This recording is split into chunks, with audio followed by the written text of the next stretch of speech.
On that note, Jim, before we get out of here, because we've been going a while, a little bit of audio, just a little bit from Tony Khan's media scrum. Nothing wacky, but I thought you said it was from Tony Khan's media scrum. How can it not be wacky? Well, he couldn't get too crazy. He kept saying he had an 8 a.m. meeting in, I think, West Palm Beach for the NFL. So this is a rather subdued Tony Khan in Greensboro.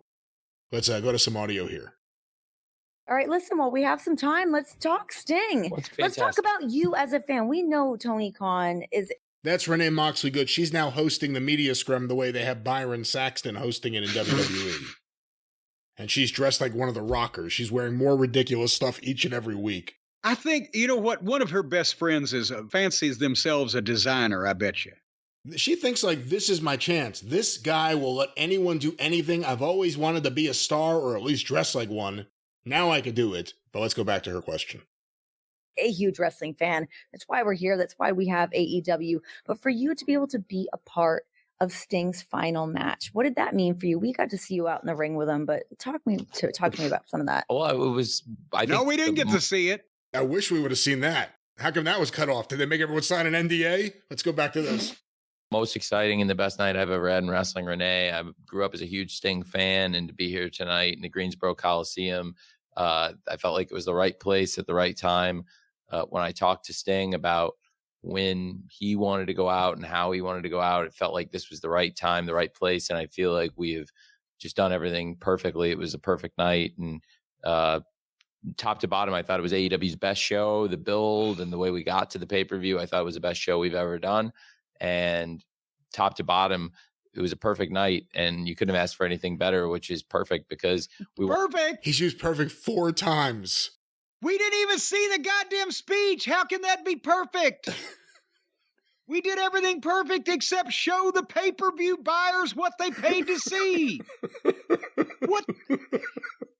Wanted to give Sting a perfect send-off, and I think we did that. He's such a great person, and he's had this amazing career. And to think back years ago, maybe 5, 6, 7 years ago, who would have ever thought this was going to be possible where we got tonight? I mean, you know, I certainly, in 2020, when Sting first reached out to me, I was really hoping to give him a great run. I didn't know it would be quite this long, and it's been amazing. It's been everything we wanted to do, top to bottom. It's exactly what I think we were looking for. And honestly, you know, it wasn't like Sting's. Oh, you got something to say? This is 2 times in a row that we have heard Tony speaking that he has gone from the Federal Express guy down to grasping for words and repeating himself. Have they changed some type of the medication? Well, again, we don't know what medication he would or wouldn't be on, especially on this day where he has a big meeting the next morning. But let's go back to this. A political person. Sting's not a political animal or anything like that. He's definitely a very giving person, and he wants to give and give and give in pro wrestling. So it wasn't like when he came in, he had ever pushed to have an undefeated run. It wasn't like he ever tried to take the spotlight or wanted it. And it was really something I felt very strongly about. No, you were just stupid enough to give it to him.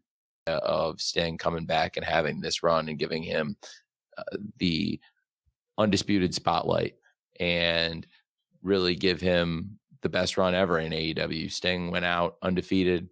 When you look back, every match he ever had, Sting and Darby won.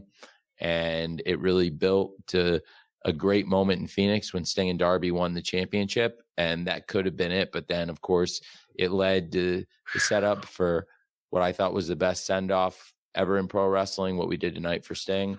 And let me stop it there. That's twice now because he did it in the tweet too. Yeah, go ahead. Well, I mean, there have been a few that were somewhat well thought of, and then of course guys went back on them. But if you count, has there ever been a great send-off where one of the guys didn't go back on it? But there have still been greater send-offs, for fuck's sake. Terry Funk in Japan in '83 may be the best. Flair had a great one until he realized he couldn't stay away and went back to TNA. Yeah. Well, Tony thinks this is the best one ever. This would be the send off for some bank addicted drug robber like that fucking Gage clown on the garbage circuit. This would be a send off for him. Hey, let's throw everybody off the ladder and fucking break all the glass. You're not accepting how perfect this night was. Let's go back to Tony. Sting put himself in that position to think, totally put himself through 30 matches, 29 in AEW plus 1 in Japan, 30 matches in 3 years, the greatest comeback ever, I think, in sports. And for Sting to go out there. I mean, Michael Jordan returned to the NBA after leaving it to try to play baseball. I think that comeback, I don't know. Well, he wasn't 60. He wasn't 61. I guess that changes it. That changes things. I believe at 64 years old, and we can say it now, he said time caught up to him, but I don't think it did. I think if it was getting close, I think Sting outran time and finished on top. And tonight was timeless and perfect in every way. So thank you very much for asking. Yeah, thank you for giving it. Let me stop there. I'll get some audio from Sting so you can hear what he had to say. But well, and let me just make one more comment about this whole thing, and something that we kind of touched on a little bit earlier. When you say, well, he's 65, there's got to be smoke and mirrors. He can't go in there and have the 45-minute match with Flair.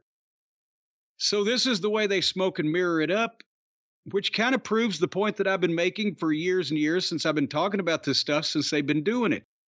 Garbage wrestling takes no talent. If you are willing to take the increased risk of getting hurt, you can have these garbage matches, whether you can work or do anything or not, because they're admitting it by saying, okay, the easiest thing for a 65-year-old man to do, will be able to do to cover up for the fact that he can't do what he used to do, is have a garbage match and fall through furniture. So they admit it.